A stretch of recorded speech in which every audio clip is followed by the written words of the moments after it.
I wonder what the B12 level of this Buddha is. This is a ripe banana. Watch how easy it pops open. See that? It's already starting to split. Boom. That's a ripe banana. I eat up to... That's a small one. I eat bigger than that, typically. Up to 70 a day. This is a Namdok Mai mango. Really, really sugar sweet. Really high carb. High water content. Packed full of goodness. Digest a treat. Tastes great. Today, I'm going to do what everyone's been asking me to do for the last few years. Going, Harley, I know you're a vegan. A long time vegan. Almost 9 years coming up in 2010. And I think it's March, April, May. In May 2010, 9 years as a vegan. Coming up, or over 4 years as 100% raw vegan now. Surely, you know, your blood work must be just crazy deficient. You know, what about calcium and iron and B12 and protein? You know, all these things and irons and stuff like that. What about it? What about sodium? What about potassium? You eat up to 70 bananas a day. What about potassium? Aren't you going to get hyperkalemia and have renal failure?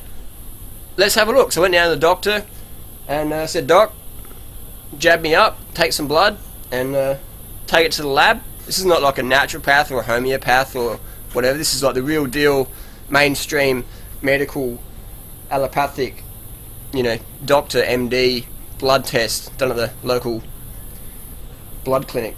So enough yapping, let's make it happen. I'll run you through it. So we have Harley Johnstone and the date. There's a bit of mango juice there. 19th of January 2010. Okay, sodium. If it has an asterisk in it, it means it's out of range. So the sodium is just, you know, up and down. That day I'd have been out of a Tour de France team. We did 210 kilometers, so interesting. Potassium, hang on, here we go. Potassium's 4.0 and 3.5 to 4.9. That's the range. You know, so people say you'll get too much potassium from eating up to 70 bananas a day. Well, I'm scientific evidence, after eating a lot of bananas for the last 8 years, that this actually is not true. Hyperkalemia is a term we use for patients with renal failure. And they've got renal failure from eating alcoholics, or eating a lot of meat and dairy and stuff like that. And they develop kidney disease. So it's not from bananas. So everything's great, you know. Urea, that's always going to be low because uric acid is found in animal products. I'm a vegan, so urea is going to be low. It means more alkaline. That's great. eGFR is kidney function. So greater than 60, that's what we're looking for. Sweet. So again, if it has an asterisk, it means it's out of range. Cholesterol, well, that's easy. Urates, phosphates.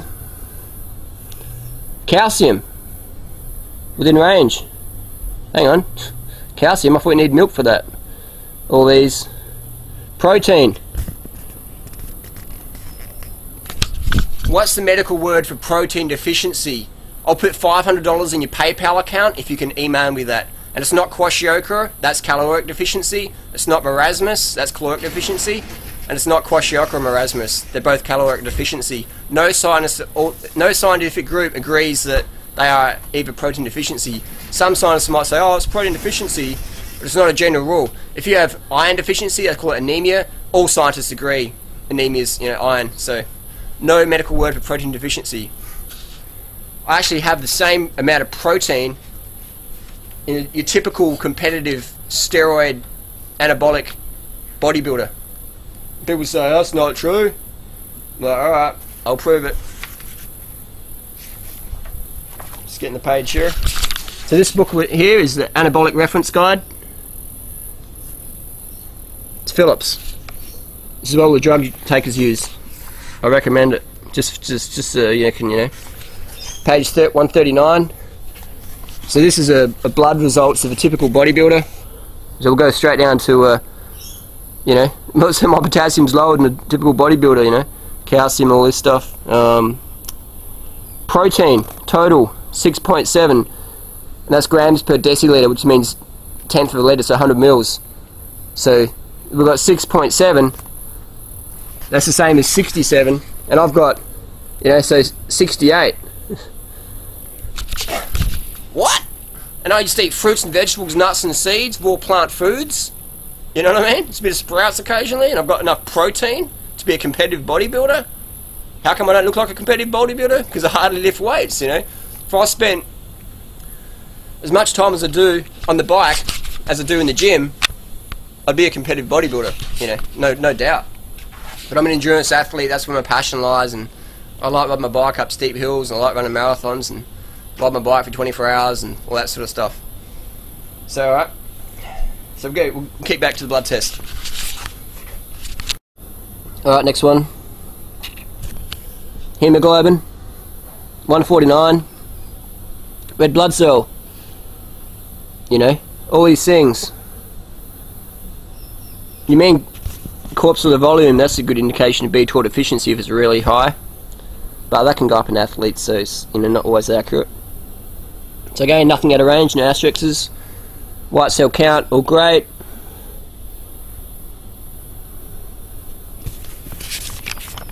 Plasma homocysteine, that's a good one of B12 deficiency if it's out of range. It's within range. Great. Thyroid, 0.5 to 4.0 is the range. 1.4, consistent with normal thyroid function. 19th. I'll adjust that. Actually, this is my favourite one, so I'll do this in the last. So we've got ferritin, iron, all within range.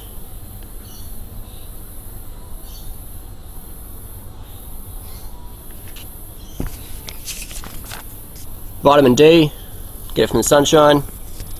Take a supplement if you're living in crazy climates. Vitamin A, fruits and vegetables. Vitamin E, 20. Alright. Now here's the boom bada bing. Vitamin B12. Serum vitamin B12. 1450. The range is 140 to 700. Ali John Stone. Collected 19th to the 10th.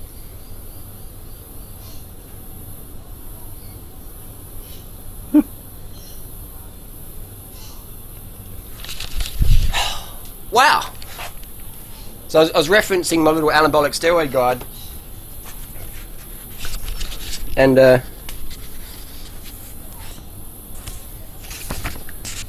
vitamin B12, you know, used by many athletes, feelings of well-being.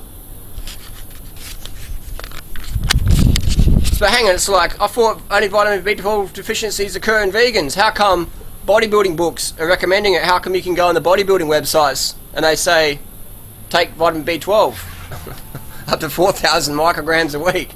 You know, it's like, how come, man? Interesting, isn't it? So watch part 2 of the raw vegan blood tests YouTube video that I'm putting out. Watch part 2 and I'll explain why B12 deficiency is not a vegan thing, it's just a society thing. So there you go, this blood test, man. Paperwork, you know, whatever it takes to provide some example, provide some convincing, or whatever it takes, man, I'll do it. So people, you know, ask me for years and years, put the blood test on the paper. Alright, done, finished. Next challenge, just Google me up, email me, put it on my YouTube, whatever challenge you got, I'll step up and deliver. Peace, see you later.